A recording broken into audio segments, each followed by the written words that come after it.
Welcome to my YouTube channel smart learning. आज की इस वीडियो में मैं क्लास 6 की यूनिट नंबर 3 इसका एक टेक्स्ट है learning first aid for children in schools. इसकी मुकम्मल उर्दू ट्रांसलेशन और एक्सरसाइज आपके सामने पेश करूंगा। तो चलें चलते हैं ट्रांसलेशन की तरफ। सबसे पहले एक पैराग्राफ दिया गया है, learning first aid is an invaluable life skill. जो है फर्स्ट एड किसे कहते हैं? इब्तदाई तिबी इमदाद। वो मदद जो कहीं भी जब हंगामी सूरत हाल पेश आ जाए, कोई हादसा पेश आ जाए, तो उस वक्त जो पहली मदद की जाती है, तिबी मदद, मेडिकल हेल्प, उसको फ़र्स्ट एड कहा जाता है। तो जो फ़र्स्ट एड सीखना है वो एक अनमोल ज़िंदगी की महारत है, ज़िंदगी का स्किल है। इट हेल्प्स चिल्ड्रन, ये मदद करता है बच्चों की, है बिकम अवेयर ऑफ रिस्क, आगाह होने के लिए या वाकफ़ होने के लिए उन ख़तरात से, एंड इक्विप देम, और उन्हें लेस करता है या रास्ता करता है, मुहैया करता है उन्हें with skills to keep themselves safe, के उन महारतों के साथ जिससे वो अपने आप को महफूज रख सकते हैं। तो मतलब ये जो फ़र्स्ट एड होती है ये जो ख़तरात होते हैं उनसे आगाह करता है बच्चों को, और साथ ही साथ महारतें भी मुहैया करता है कि वो अपने आप को कैसे बचा सकते हैं। They can help them selves, वो अपनी मदद कर सकते हैं, और अदर्स या दूसरों की, if involve in a medical emergency, अगर कहीं वो शामिल हो जाएं तिबी हंगामी सूरत हाल में, अगर कहीं ऐसा सामना उनका करना पड़ जाए जहाँ पे जो है मदद की ज़रूरत हो, तिबी मदद की, तो वो मदद कर सकते हैं अपनी भी और दूसरों की भी। It could save their lives, ये बचा सकती है उनकी ज़िंदगियाँ। It is important to understand that first aid varies from injury to injury, ये अहम है जो है जानना, अंडरस्टैंड करना कि जो इब्तदाई तिबी इमदाद है वो मुख्तलिफ होती है हर इंजरी के लिए। एक इंजरी के लिए और होती है, दूसरी के लिए और।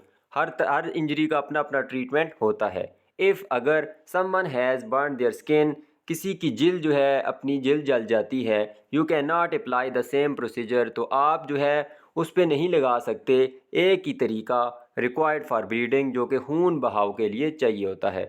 मतलब अगर किसी का खून बहता है तो उसके लिए अलग प्रोसीजर होगा, किसी का जिल्द जल जाती है तो उसके लिए अलग तरीका होगा।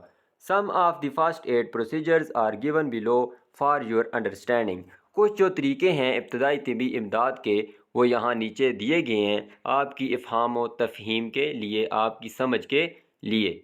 फर्स्ट वन है what to do if someone has a burn, तो आपको क्या करना चाहिए अगर कोई जो है जल जाता है, अपना हाथ जला लेता है, पाँव जला लेता है, तो क्या करना चाहिए ऐसी सूरत हाल में।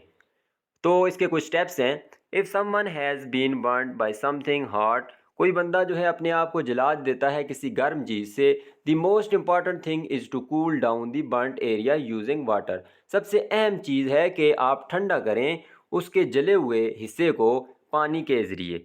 दूसरा पॉइंट है, do not remove anything that is stuck to the burn, कोई भी ऐसी चीज़ जो ज़ख़म के साथ या जली हुई चीज़ के साथ जो है चिपक गई है उसको जो है उतारने की कोशिश ना करें। Very carefully remove any loose clothing, कोई भी ढीला कपड़ा अगर है तो उसको बड़ी एहतियात के साथ, अगर उसके साथ चिपका हुआ है तो बड़े एहतियात के साथ उसको वहाँ से हटाएं। Which is covering the burn, जिसने घेरा हुआ है उस जले हुए हिस्से को, अगर उसके साथ चिपक गया तो बड़े एहतियात के साथ उसको उतारें। Put on gloves a possible, अगर मुमकिन हो तो ग्लव्स या दस्ताने आप पहन लें। फोर्थ स्टेप है नेक्स्ट, फिर put their burn under cool running water, जो है उसका जो जला हुआ हिस्सा है, पाँव का है या हाथ का है, जो भी है उसको बहते हुए पानी के नीचे रखें। You could use a tap और होज़, आप जो है नलका या होज़ उसको इस्तेमाल कर सकते हैं।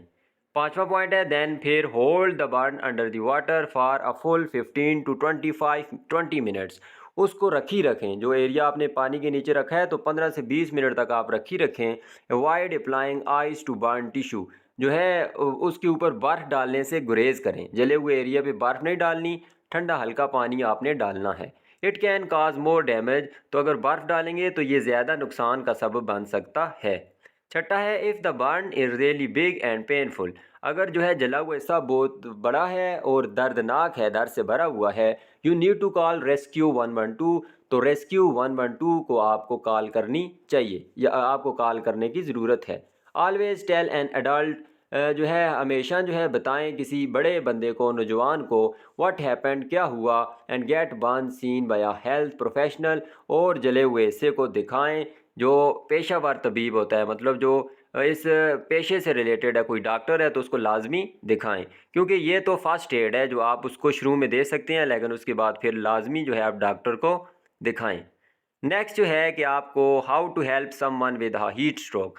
अगर लो या जो गर्म मौसम होता है जिसमें हीट बहुत ज़्यादा होती है और कुछ इंसान होते हैं जिनकी टेम्परेचर बहुत ज़्यादा हो जाता है, अगर ऐसा कोई सिनेरियो हो जाए तो आपको क्या करना चाहिए। तो फर्स्ट स्टेप है when your body over heats. जब आपके जिस्म के अंदर हरारत हद से ज़्यादा हो जाती है, it can cause heat exhaustion. तो ये सबब बन सकती है हरारत की बेहाली का। इफ़ लेफ्ट अनट्रीटेड, अगर इसका इलाज ना किया जाए, इसको छोड़ दिया जाए, heat exhaustion can lead to heat stroke. तो ये हीट का जो ज़्यादा होना है आपके जिस्म में, तो वो हीट स्ट्रोक जिसको हरारत ज़दगी कहते हैं उसका भी बाइस बन सकता है। This is a potentially life threatening condition. This is a potentially life threatening condition. ये अगर देखा जाए तो एक तरह से पोशीदा तौर से जो है ज़िंदगी के लिए ख़तरे वाली सूरत हाल है, एंड मेडिकल एमरजेंसी, और जो है तिबी हंगामी सूरत हाल है। ये हीट स्ट्रोक हल्की सी बात नहीं है, ये आपकी जान भी ले सकता है। If someone is over heated, अगर कोई बंदा जो है वो बहुत ज़्यादा ओवर हीट हो जाता है, encourage them to rest in cool location. तो उसकी हौसला अफजाई करें, मतलब उसको इस बात पे उकसाएं, इस बात पे रजामंद करें कि वो किसी ठंडी जगह पे बैठे। Remove excess layers of clothing, जो एक्स्ट्रा कपड़े उसने पहने हुए हैं उनको उतारें। And try to cool their body, और उसके जिस्म को ठंडा करने की कोशिश करें बाय डूइंग द फॉलोइंग, इन मंदरजा झेल कामों को करके। Cover them with a cool damp sheet, उसको ढाँप लें किसी ठंडी या नम जो है शीट के ज़रिए, कपड़े के ज़रिए या शीट के ज़रिए।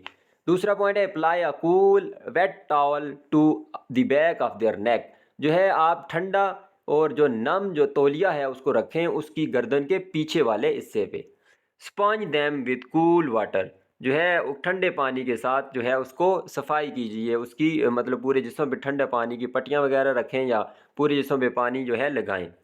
नेक्स्ट स्टेप है if someone with heat stroke, अगर हरारतदगी किसी को हो जाती है, गेट्स फीवर, बुखार होता है, और गेट्स अनकॉन्शियस, और बेहोश हो जाता है, बेहोशी की हालत में चला जाता है, कॉल रेस्क्यू 112, और जो है 112 को कॉल करें फॉर हेल्प और सीक इमीडिएट मेडिकल अटेंशन, और जो है फौरी जो है तिबी तवज्जो के लिए उनको कॉल करें ताकि वो आपकी मदद कर सकें। अच्छा, यहाँ पे कुछ प्रिवेंटिव मेजर्स हैं, एहतियाती तदाबीर हैं आपको हीट स्ट्रोक से बचने के लिए, तो वो मैं पॉइंट्स पढ़ देता हूँ। पहला पॉइंट है stay in a cool place when the heat index climbs. जब दर्जा हरारत बढ़ जाता है तो आप किसी ठंडी जगह में रहने की कोशिश करें, वहाँ रहें। Stay hydrated when it is hot outside, अगर बाहर बहुत ज़्यादा गर्मी है तो आप हाइड्रेटेड रहें, ज़्यादा से ज़्यादा पानी पिएँ। Drink plenty of water and juices, ज़्यादा से ज़्यादा पानी और जूस पिएँ। टेक अ बाथ और शावर ट्वाइस अ डे, जो है नहाएं आप रोज़ाना जो है तकरीबन 2 मरतबा। तो ये कुछ इकदाम हैं जिनसे आप हीट स्ट्रोक से बच सकते हैं। थर्ड स्टेप है कि आपको अगर नोज़ ब्लीडिंग हो जाए, नक्सीर फूट जाए, तो आपको क्या करना चाहिए। तो इसके लिए जो स्टेप्स हैं वो देखते हैं। पहला स्टेप है sit down and lean their head forward, उस बंदे को बिठाएं जिसकी नक्सीर फूटी है और उसका जो सर है उसको आगे की तरफ झुकाएं। दूसरा स्टेप है using the thumb and index finger, अंगूठा जो है और इंडेक्स फिंगर जो शहादत वाली उंगली होती है उसके ज़रिए फर्मली प्रेस और पिंच, बड़ी सख्ती से दबाएं या पिंच करें, चुटकी जैसे काटते हैं, चुटकी के तौर पे उसके जो नथने हैं नोस्ट्रेल्स उनको बंद कर दें, क्योंकि 2 नोस्ट्रेल्स होते हैं नोज़ के, नाक के, तो दोनों को एक अपनी थंब के ज़रिए और दूसरी अपनी शहादत वाली जो उंगली है उसके ज़रिए उसको दबाएं। तीसरा स्टेप है continue to apply this pressure continuously for 5 minutes, जो है इस काम को जारी रखें, ये दबाव लगा ही रखें लगातार, कितने मिनट तक, 5 मिनट तक। Check and repeat until the bleeding stops, मुआयना करें और बार बार इसको दोहराएं जब तक जो है वो खून रुक नहीं जाता। If the nose bleed continues for 20 minutes और लॉन्गर, अगर ये खून का बहाव लगातार 20 मिनट तक जा रहा है या उससे भी लंबा, तो सीक एमरजेंसी, तलाश करें हंगामी जो है मेडिकल केयर, हंगामी तिबी इमदाद को। Call rescue 112 for help, rescue 112 को मदद के लिए तलब करें, क्योंकि ये ज़्यादा नुकसानदेह साबित हो सकता है। उसके बाद है यहाँ पे 3 क्वेश्चन दिए गए हैं, तो इनके आंसर मैंने एक जगह लिख दिए हैं, चलें उनको देख लेते हैं। अच्छा, इससे पहले मैं आपसे रिक्वेस्ट करता चलूँ कि बड़ी जो है मेहनत के साथ मैं आपके लिए वीडियोस बनाता हूँ, तो हमारी मोटिवेशन के लिए इस चैनल को ज़रूर सब्सक्राइब भी कर लें और वीडियो को लाइक भी कर दें। फर्स्ट क्वेश्चन है how can first aid save lifes, इब्तदाई तिबी इमदाद कैसे ज़िंदगियाँ बचाती है, कैसे ज़िंदगियाँ बचा सकती है। First aid consist of the initial support provided to someone injured और सिक। फर्स्ट एड जो है मुश्तमिल होती है जो इब्तदाई मदद होती है उस पे जो हम किसी ज़ख्मी शख्स को या बीमार शख्स को दे सकते हैं। This support helps them survive. ये जो सपोर्ट होती है, मदद होती है, मदद करती है ये सपोर्ट उनको बचाने में, जब तक कोई प्रोफेशनल मेडिकल डॉक्टर जो है आ ना जाए, तो उस वक्त तक उसको फ़र्स्ट एडर जो होते हैं वो फ़र्स्ट एड फ्राहम करते हैं। बी है why is it important to learn first aid. क्यों ज़रूरी है जो है सीखना first aid. It is important to learn first aid. ये बड़ा ज़रूरी अहम है सीखना फ़र्स्ट एड को, because it is helpful to save many lives in case of medical emergency. क्योंकि ये बड़ी मददगार साबित होती है बचाने में कई ज़िंदगियाँ मेडिकल इमरजेंसी की सूरत हाल में। थर्ड वन है the first aid provided for a burn is from the one provided for a nose bleed. Why is it important to learn the different procedures required for different medical emergencies. जो है मुख्तलिफ जो है procedures होते हैं मुख्तलिफ कामों के लिए, तो ये क्यों ज़रूरी है कि आपको ये सीखना चाहिए तरीके। तो आंसर है if is important to learn the different procedures required for different medical emergencies as the need of first aid is different from injury to injury. तो हर एक के लिए अलहदा से हमें सीखना इसलिए ज़रूरी है क्योंकि फ़र्स्ट एड का तरीका मुख्तलिफ होता है। अगर नोज़ ब्लीडिंग हो रही है तो आपको और तरीका अपनाना होगा, अगर हीट स्ट्रोक है तो डिफरेंट तरीका, अगर किसी का हिस्सा कोई जल जाता है तो उसके लिए डिफरेंट प्रोसेस है, इसलिए सारे सीखने बहुत ज़रूरी हैं। For example in case of nose bleeding, मिसाल के तौर पे नोज़ ब्लीडिंग की हालत में नॉस्ट्रिल शुड बी क्लोज्ड, जो है नथने जो है वो बंद होने चाहिए। बट इन हार्ट अटैक, लेकिन अगर दिल का दौरा पड़े, द एयरवेज में बी ओपन, जो हवाई रास्ता होता है मतलब नाक के ज़रिए हवा आ जाती है या मुंह के ज़रिए, तो वो खुले होने चाहिए। तो अगर किसी को ये बेसिक चीज़ों का नहीं पता तो वो जो है उसके लिए नुकसान का बायस बन सकता है, इसलिए सारे प्रोसीजर्स का पता होना ज़रूरी है। नेक्स्ट वोकेबलरी का पोर्शन है जिसमें यहाँ पे इसी के अंदर से वर्ड्स उठाए गए हैं और हमने क्या करना है कि सामने उसके सिनोनिम दिए गए हैं, उनसे उनको मैच करना है। यही इस चैप्टर का लास्ट पोर्शन है। फर्स्ट वन है, मैंने नंबरिंग लिख दिया और सामने नंबर मैच भी कर दिए हैं। फर्स्ट एड, तो फर्स्ट एड क्या है? हेल्प गिवन टू अ सिक और injured person until full medical treatment is available. दूसरा है नोज ब्लीड। नोज ब्लीड क्या है? An attack of bleeding from the nose, जो है ब्लीडिंग का हमला नोज के जरिए। तीसरा है हीट स्ट्रोक।